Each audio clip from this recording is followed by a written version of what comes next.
Finally, the big day is here. It is turn 91. The first part of Operation Lights Out and Operation Ground and Pound are ready to move forward. Unfortunately, the Dark Elves player was not available and had to find a substitute. Dwarves agreed to hold off on what they were doing, but then the players argued that when Vampire Coast was not available to continue, their immunity was not honored entirely. As in, while Dark Elves did not take any settlements, they positioned all of their units next to the settlements and armies themselves. Dark Elf Substitute was not aware what was being planned and prepared for a chill session of fighting AI and positioning Black Arcs to intercept anything that's happening in the seas.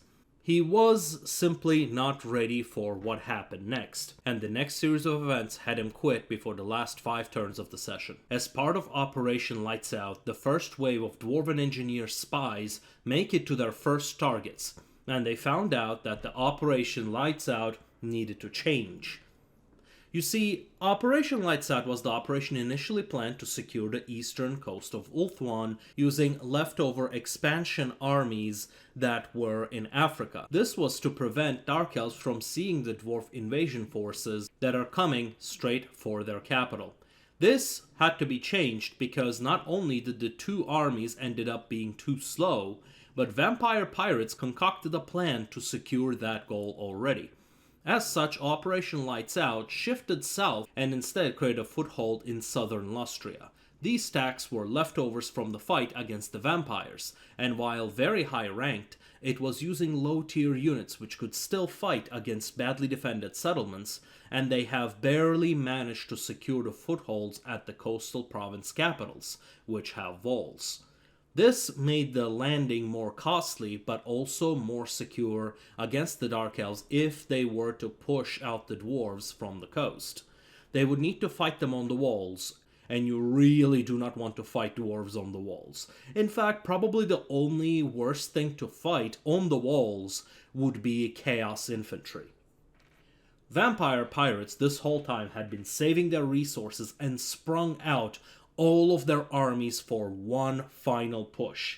They raised multiple armies in eastern Ulthuan to blind the Dark Elves to any coalition forces moving north by sea, where Bretonnia was building their own invasion force against the Dark Elves. While this was supposed to be a mere diversion, they simply tore through their opposition and carved out the Middle Americas and made a massive push for the Dark Elf capital in the north, much to everyone's surprise. A push that was so overwhelming that the Dark Elf substitute player would not even fight it on the field.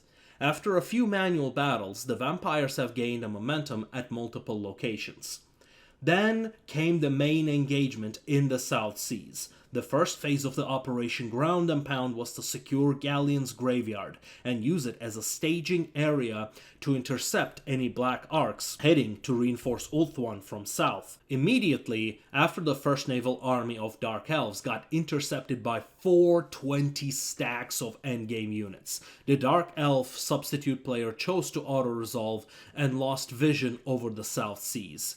He had, however, moved 3 Black Arcs to that position. Now, for those who don't know, Black Arcs are the floating fortresses of Dark Elves. Not only do they provide naval bombardment, but also buffs to the units aboard them, including massive upkeep discounts. These Black Arcs can only be built using a special ritual that can only be used once every 25 turns.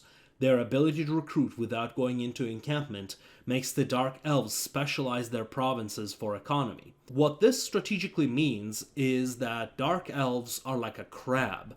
Once you have pierced that hard shell, you get that delicious soft meat within. The 3 Black Arcs were detected by the engineers recruited for Operation Lights Out, and just as planned, they descended upon those Black Arcs and started sabotaging their movement until they got a successful sabotage. The first 4 armies of dwarves quickly caught up to them and sunk them to Kingdom Come with some losses. Then another, and another. One by one, those 3 stacks had intercepted all the Black Arcs in the southern Nagaroth within 2 turns. Dark Elves were simply not prepared for this kind of assault. The dwarf armies were also bloodied and have rotated their troops using the other 5 armies following the southern armies, which had initially planned to push towards Dark Elf capital. The northern invasion forces, however, did not encounter much, and instead just took out a few embarked armies off of coast of Ulthuan, with just enough force to recover and recruit using global recruitment to replenish their forces. Meanwhile, Operation Lights Out moved even further south. These 2 armies were manned by legendary lords and with proper scouting took little to no damage in their landing. With the success of Phase 1 in their pocket, the dwarves slowed down and started positioning their forces for Phase 2, where they would be waging a land invasion and landing into the Dark Elf heartlands with nothing to stand in their way but the local resistance forces. Vampire Coast, on the other hand, had no such logistical weakness. They pushed hard in every direction and ended the final session with only 1 settlement away from Naggarond, the Dark Elf capital, with just enough force to take it. Should Dark Elves not recruit an army immediately, their capital will fall and that will be a massive blow to the Dark Elf economy and the war effort. And with this, we end this session exactly at turn 100. Next, we're going to be talking about the aftermath of this fight.